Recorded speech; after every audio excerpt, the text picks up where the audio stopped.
bien-aimés dans le Seigneur, aujourd'hui nous sommes ravis de vous retrouver et nous vous souhaitons une heureuse année pour cette année 2019.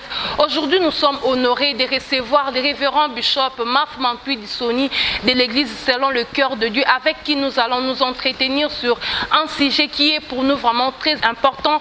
Il s'agit bel et bien de la prière. Bonjour pasteur. Bonjour maman Verdine. Merci de nous avoir permis de partager avec vous sur ce sujet qui est pour nous la prière. Le sujet important et la joie est partagée. Ok, merci. Mais avant toute chose, nous allons d'abord décoller et implorer la présence de Dieu en ces lieux, ensemble avec notre chorale Rehoboth Music.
beaucoup pour la chanson, chère chantre de notre groupe d'adoration Rehoboth Music.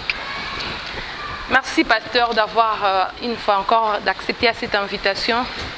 Merci. Aujourd'hui, nous parlons de la prière. Bishop, les autres disent que la prière est une communication personnelle avec Dieu, alors que les uns disent que la prière est la clé qui ouvre le porte céleste. Selon vous, Bishop, qu'est-ce la prière? C'est parmi des sujets qui ne sont pas bien pratiqués. Il suffit seulement vous posiez la question à une personne qui fréquente une église, c'est quoi la prière? Je parie qu'elle va vous donner une définition de la prière par rapport à ce qu'elle a entendu de la prière, par rapport à sa perception de la prière, par rapport à sa compréhension aussi de la prière, sur la prière. Chacun de nous a au moins quelque chose à dire sur la prière. Malheureusement, la prière est un sujet très important qui ne s'explique pas seulement dans son aspect théorique, mais beaucoup plus dans son aspect pratique. C'est beaucoup plus l'approche pratique de la prière qui prime. Oui, la prière est une communication. La prière, c'est parmi des voies qui a permis à l'homme de pouvoir parler à Dieu. Je vais aussi dire que la prière, c'est un dialogue. C'est un moyen qu'un être inférieur utilise pour s'adresser à un être qui est supérieur. Une manière d'être en contact. Une manière pour lui de communier. Une manière pour lui de dire ce qu'il pense. Une manière pour lui d'implorer une grâce. Et pour simplifier des choses, pour les téléspectateurs qui sont en train de nous suivre, la prière est une approche qu'un être inférieur se donne pour parler à un personnage qui est supérieur à lui. J'ai quelque chose, j'ai un souci, j'ai un problème qui me dérange. Maintenant, je sais que la personne qui m'écoute ou la personne auprès de qui je vais dire mon souci a une solution à me donner. Je me présente devant lui, je me présente pour lui dire ce qui me dérange et ce que je pense par rapport à cette situation.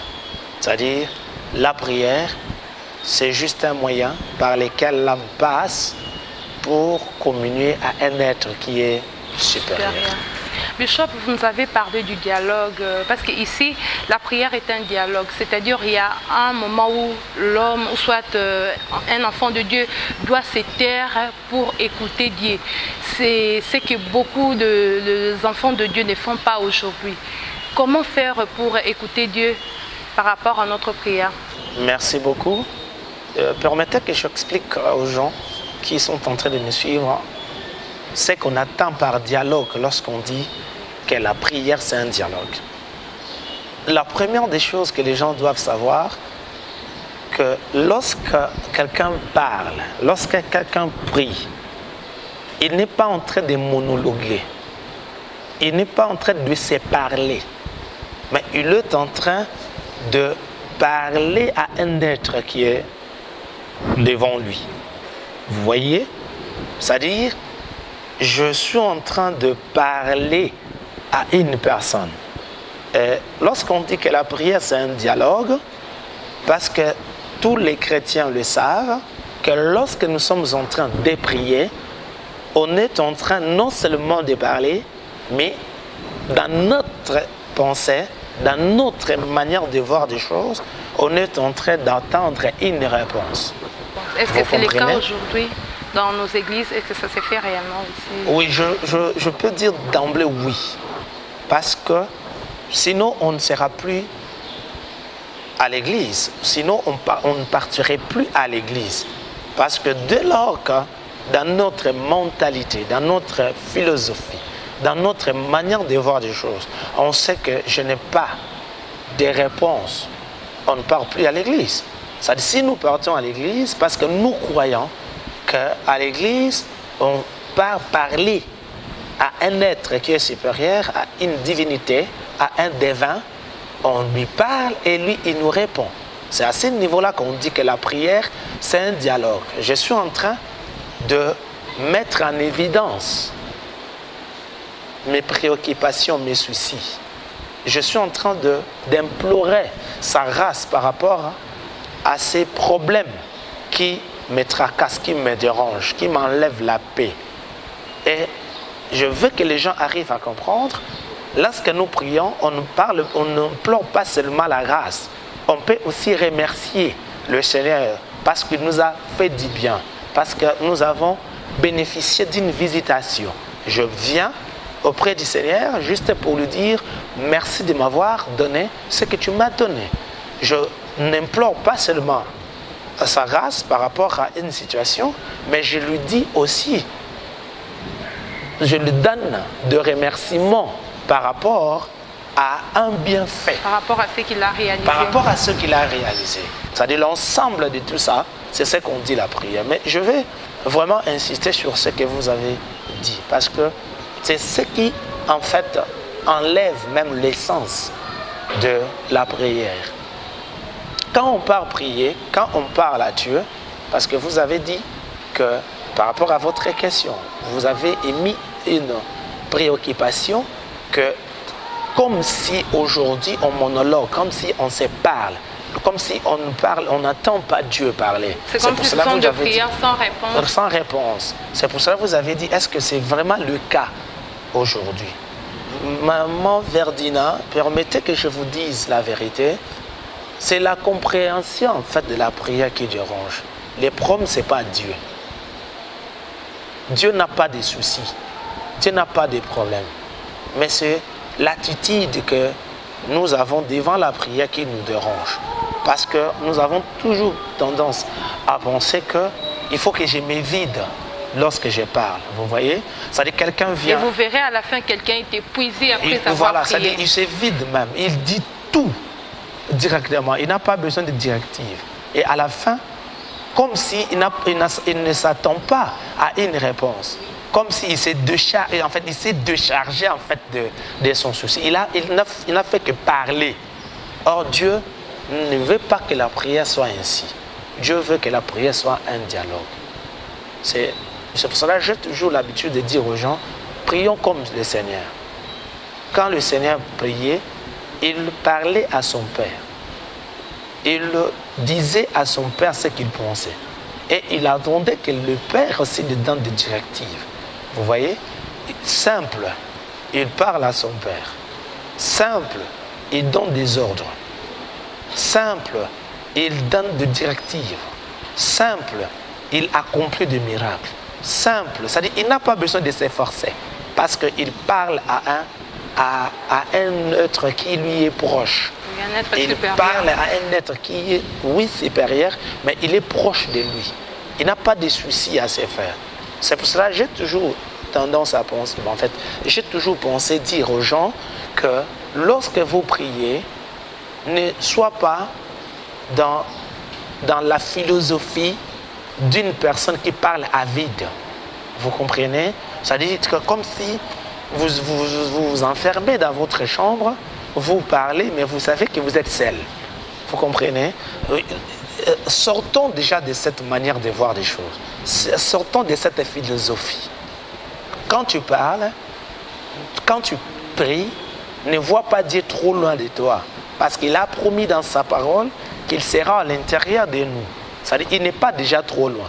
Il est à l'intérieur. Jésus a promis, il a dit, si quelqu'un croit en moi, si quelqu'un m'accepte comme Seigneur et Sauveur, moi, je vais inviter mon Père et nous deux, nous viendrons habiter en lui. C'est-à-dire, déjà, quand quelqu'un prie, quand un chrétien prie, qu'il sache que Dieu n'est pas loin de lui. Il est à l'intérieur de lui. C'est-à-dire qu'il soit à l'aise. Il est là, qu'il lui parle, qu'il communie avec lui. Hein? Et qu'il s'attende à une réponse. Et ça peut être négative, ça peut aussi être positive la réponse. Par rapport à la volonté de Dieu, par rapport à la souveraineté de Dieu. Hein? Il peut dire non, mais il ne te refuse pas. Ce n'est pas un non catégorique. Parce que le non de Dieu, c'est avantageux pour toi. Les oui aussi de Dieu, c'est avantageux pour toi. C'est lui qui est le maître du temps et des circonstances. Il peut te dire non, mais ce non-là est bénéfique pour toi. Okay. Merci, Bishop. Retenons que la prière, c'est un dialogue. C'est simple. Okay, merci Bishop. Vous nous avez dit que la prière c'est un dialogue, mais vous venez de soulever quelque chose là. Vous nous avez dit qu'on ne peut pas seulement implorer la grâce de Dieu, et on peut aussi remercier le Seigneur par rapport à ce qu'il a réalisé dans nos vies. Est-ce qu'il existe de sortes de prières par rapport à ce que vous venez de dire? Bon, en fait, je vais juste aider les gens à comprendre. Quand les disciples ont posé la question au Seigneur, montrez-nous comment prier. Dieu a donné ce que moi j'appelle les canevas de la prière. Il a donné la manière dont on peut utiliser pour bien prier. Il a donné des modalités pour que nous puissions prier. Et vous le faites aujourd'hui dans nos églises en tant que pasteur? C'est exactement ce qui s'est fait, mais d'une manière diversifiée. C'est exactement ce qui s'est fait, d'une manière diversifiée. En fait, on n'a pas besoin d'avoir un modèle. Voilà, c'est-à-dire, on n'a pas autre chose à faire. Quand on vient, on fait, moi j'appelle ça la lecture de la prière. Vous comprenez? C'est-à-dire, on fait une lecture de la prière. On n'a pas besoin de faire une lecture de prière. Parce que, je vais vous dire, peut-être ça peut aider les amis qui sont en train de nous suivre, les téléspectateurs qui sont en train de nous suivre, de comprendre. À aucune place, j'ai vu Jésus prier en faisant exactement le Notre Père. Il n'a pas fait le Notre Père. Il a donné en fait la forme. Il a donné une manière de prier. Vous comprenez? C'est-à-dire il a donné une manière de prier. Maintenant, en donnant cette manière, il a enseigné aux gens comment on doit prier. C'est pour cela, pour aider les gens à comprendre, la Bible dit, vous priez que vous n'obtenez pas parce que vous priez mal. La Bible ne dit pas que vous ne priez pas, vous priez, mais vous ne priez pas bien. Vous comprenez? Parce que vous ne suivez pas en fait la forme, les modèles que le Christ a donné. Quand les disciples ont demandé au Seigneur comment devons-nous prier, il a donné la forme, il a donné les modèles de prière. Il a dit, quand vous voulez prier, quand vous commencez à prier, dites notre Père qui est aux cieux. Vous comprenez? C'est-à-dire la prière, la bonne prière comme vous me l'avez demandé, la bonne prière commence par le remerciement. C'est-à-dire je suis en train de dire à Dieu ce qu'il est. Je suis en train de le remercier par rapport à ce qu'il a fait. Je remercie le Seigneur. Excusez-moi de dire, je remets Dieu à sa place. Je suis en train de dire à Dieu exactement que lui, il est au-dessus de tout. Et moi, je me présente devant lui pour implorer sa grâce. Je remets déjà Dieu à sa place. Parce que je veux que les gens arrivent à comprendre. Lorsque tu pries, tu es en train de t'adresser à une personne qui est importante. Le Seigneur est important. Le Seigneur est un être suprême. C'est notre Dieu. Retenons ça, c'est notre Dieu. Maintenant, je lui parle. Je parle à ce Dieu.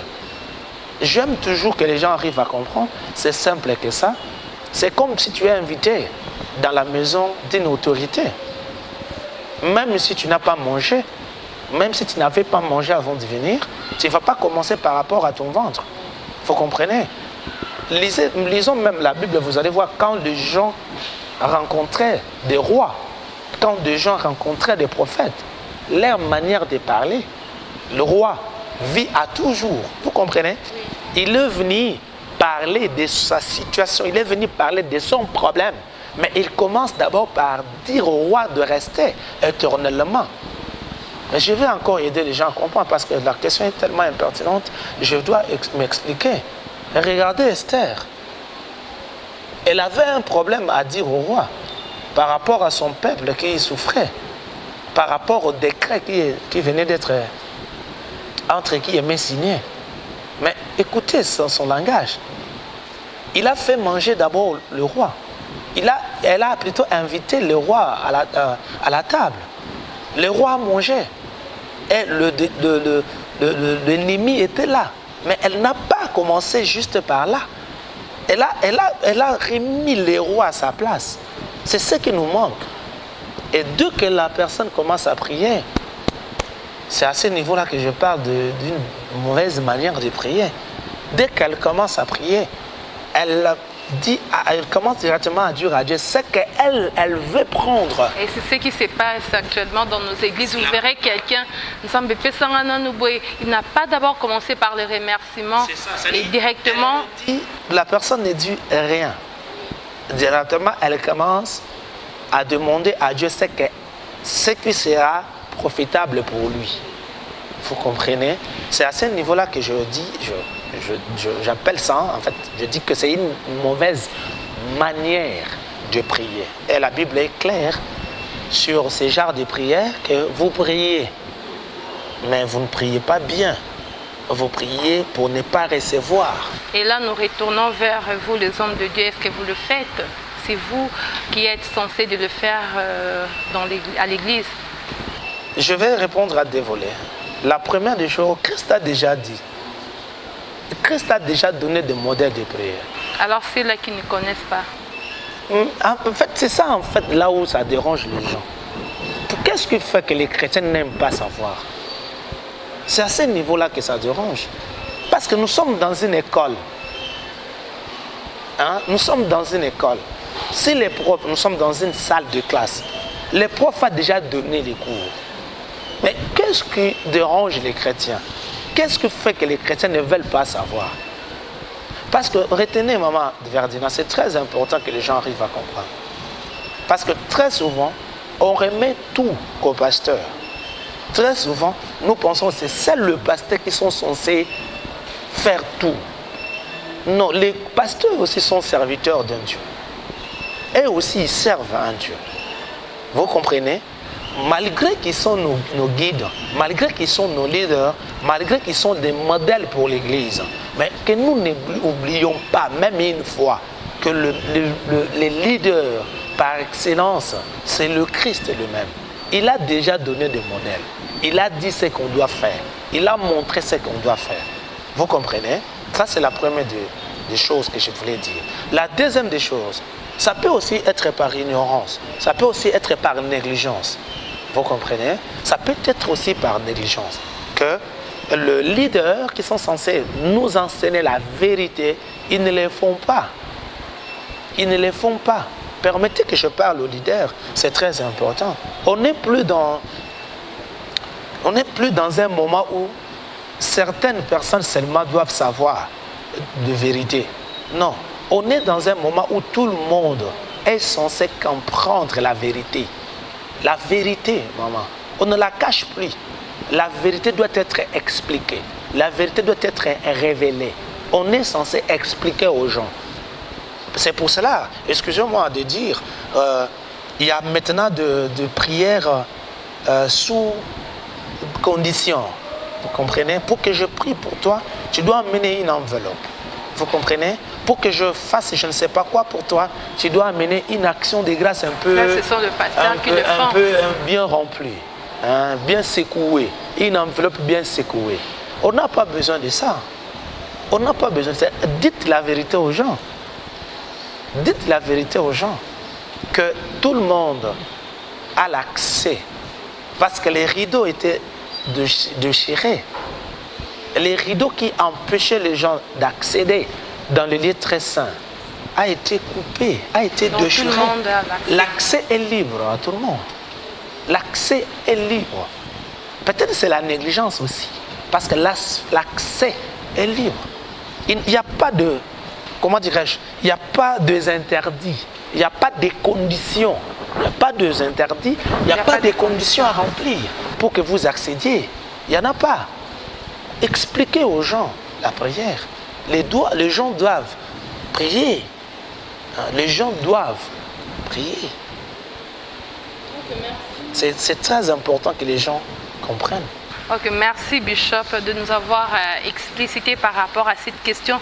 Mais Bishop, nous avons encore une question par rapport à l'attitude des enfants de Dieu. Les chrétiens aujourd'hui veulent de prières agressives, des prières, de prières de combat, alors que Jésus en Matthieu 23, 14 parle des hypocrites qui font de telles prières. Quelle est la prière que Dieu répond? Waouh! Merci maman. Je vais lire avec vous. Matthieu 23, 14. Matthieu 23, 14.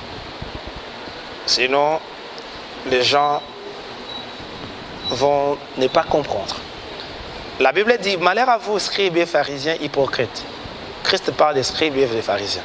Parce que vous courez la mort parce que vous dévorez les maisons de verre, vous êtes là, et que vous faites pour l'apparence de longues prières, à cause de cela, vous serez jugés plus sévèrement. C'est-à-dire, Dieu n'est pas contre de longues prières.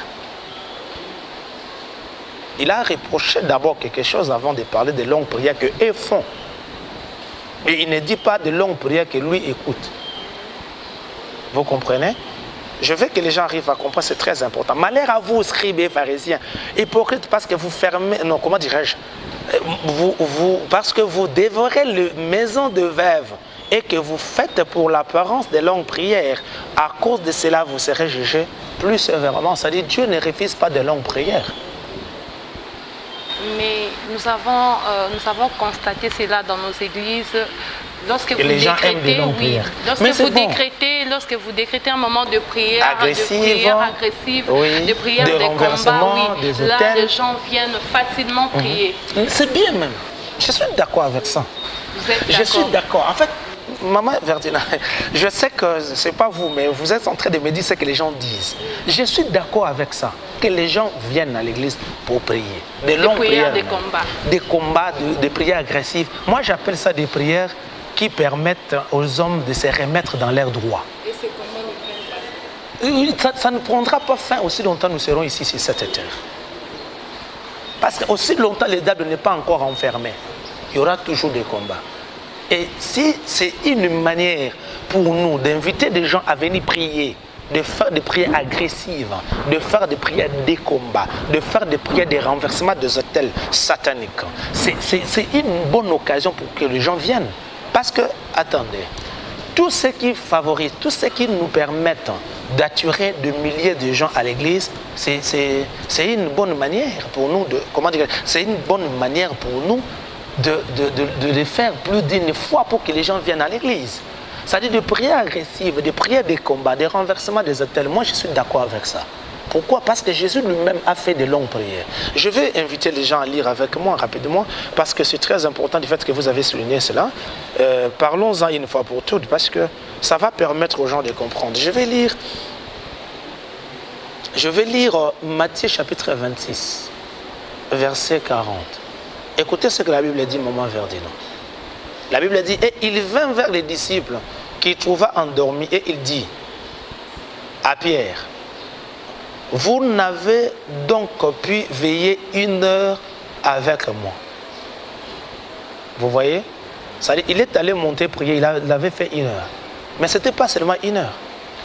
Je peux encore descendre. Écoutez, verset 41, écoutez ce que Christ a dit. Veillez et priez, afin que vous ne tombiez pas dans la tentation. L'esprit est bien disposé, mais la chair est faible.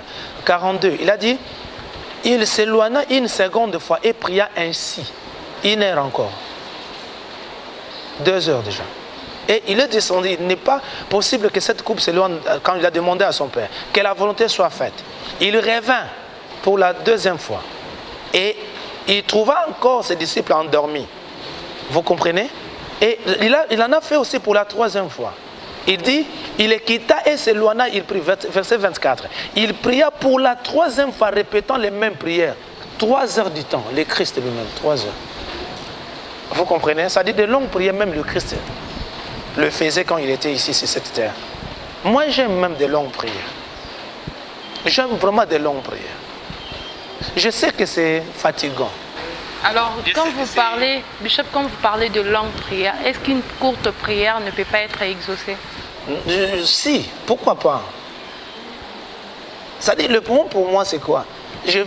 Parce que je sais, le gens, en fait, se faufilent derrière ça pour ne pas prier, pour ne pas faire vraiment de longues. C'est ce que nous voulons savoir. Peut-être quelqu'un, la personne est un peu là, stressée par rapport au problème qui se présente. Il peut facilement faire une courte prière. C'est pas un problème, Maman Vertina. Si quelqu'un ne fait qu'une courte prière, c'est pas un problème. Mais je ne veux pas que ceux qui font de petites prières ou de courtes prières pensent que ceux qui font de longues prières sont comme des scribes et des pharisiens. Non. Laissez les gens le temps de parler. Si vous pensez que vous n'avez pas le temps de faire de longues prières, il n'y a pas de souci. Si vous pensez aussi que j'ai suffisamment du temps pour faire de longues prières, ce n'est pas un problème. J'ai voulu juste faire remarquer aux gens que le Christ lui-même faisait aussi de longues prières. Et aujourd'hui, vous vous êtes focalisé en tant qu'homme de Dieu. Bon, là, je parle des hommes de Dieu en général. Vous vous êtes focalisé, ou soit c'est un moyen pour vous, soit une stratégie pour vous pour attirer les chrétiens. Je voulais même dire un moyen. C'est comme si ça devient une stratégie pour vous, les hommes de Dieu. Je voulais plutôt dire moyen. Pour ne pas dire stratégie. Parce que le problème, c'est quoi? Parce que je sais que quand tu as dit stratégie, il y a une connotation négative derrière. C'est pour ça que j'ai refusé la stratégie. Je vais parler plutôt de moyens. Parce qu'en réalité, c'est pour eux. Parce que si quelqu'un est malade et qu'il vient réclamer sa guérison, parce que sa maladie a été infligée, si vous voulez bien, par l'ennemi, et que la personne vient réclamer sa guérison, et qu'elle part avec sa guérison, ce n'est pas seulement pour les bonheurs du pasteur. C'est pour lui. C'est un avantage pour lui. Il y a des gens qui souffrent, Maman Verdine. Vous qui êtes dans les domaines spirituels, vous en saviez, vous comprenez des choses. Il y a des gens qui souffrent. Et il est cloué par une maladie. Il est tourmenté parce qu'il y a un démon derrière sa maladie. Et une telle personne, quand elle vient à l'église, elle ne blague pas. Elle réclame la solution. Vous connaissez l'histoire de la femme courbée. Elle venait régulièrement à l'église. Mais elle venait avec sa maladie, elle rentrait avec sa maladie. Oh, gloire au Seigneur, parce que ce jour-là, le Seigneur était là. Et le Seigneur a dit, tout le monde la voyait, tout le monde pensait qu'elle était malade. Oh, le Seigneur, quand il a parlé, le Seigneur a dit que la femme était sous l'influence de l'ennemi. C'est-à-dire, les gens ne voyaient pas. Les gens pensaient qu'elle était malade. La plupart des gens qui sont dans nos hôpitaux, ils ne sont pas malades, maman. Ils sont dérangés par des démons. Ils sont dérangés. À ce niveau-là, je ne négocie pas ma prière. Je viens faire la prière agressive. Comme vous l'avez si bien dit, je suis d'accord avec vous. Je viens faire une prière agressive, je ne blague pas.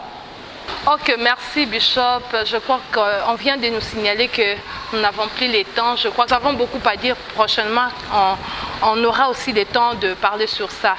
Mais avant de clôturer, nous allons d'abord nous remettre à notre chorale pour nous ressourcer avec un cantique. Et c'est après que vous allez nous faire une petite prière pour finir cette émission. Nous sommes arrivés à la fin de cette émission. Nous allons nous remettre à la chorale pour nous ressourcer avec un cantique. C'est après que le pasteur va clôturer avec une prière en déclarant au peuple de Dieu de paroles de bénédiction. Et nous vous disons merci de nous avoir suivis. Retrouvez-nous chaque dimanche à 16h30 et le mardi à 12h30 pour la rediffusion de cette émission. Si vous avez aimé cette émission, écrivez-nous ou appelez-nous sur notre numéro qui est affiché au bas de vos écrans. Retrouvez-nous à la prochaine. Bye.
sœurs qui sont malades. Nous prions, Seigneur très Dieu, pour ceux-là qui sont accablés par l'ennemi. Que ta puissance descende. Que ta puissance renverse toute puissance de l'ennemi dans le nom puissant de Jésus. Que ta grâce nous accompagne à travers les chansons des chantres que nous avons. Que ta puissance touche les chantres. Que ta gloire descende dans le nom puissant de Jésus. Oui, Seigneur, nous confessons que nous verrons des grandes choses nous accompagner. Oui, Seigneur, nous confessons et nous déclarons la puissance du Très-Haut sera, Seigneur notre Dieu, dans notre champ. Nous croyons et nous confessons que ta gloire, Seigneur notre Dieu, fera marche avec nous parce que tu es notre Père et tu es notre Dieu. Merci pour ta victoire. Merci pour ta délivrance. Merci pour ta gloire. Merci, Seigneur notre Dieu, pour tes bienfaits. Merci pour ta bénédiction dans le nom de Jésus. Les amis qui nous ont suivis, Père éternel, celui-là qui est malade, celle-là qui est dérangée par l'ennemi, que ta bénédiction nous accompagne. Dans le nom puissant de Jésus, nous t'avons ainsi prié. Amen.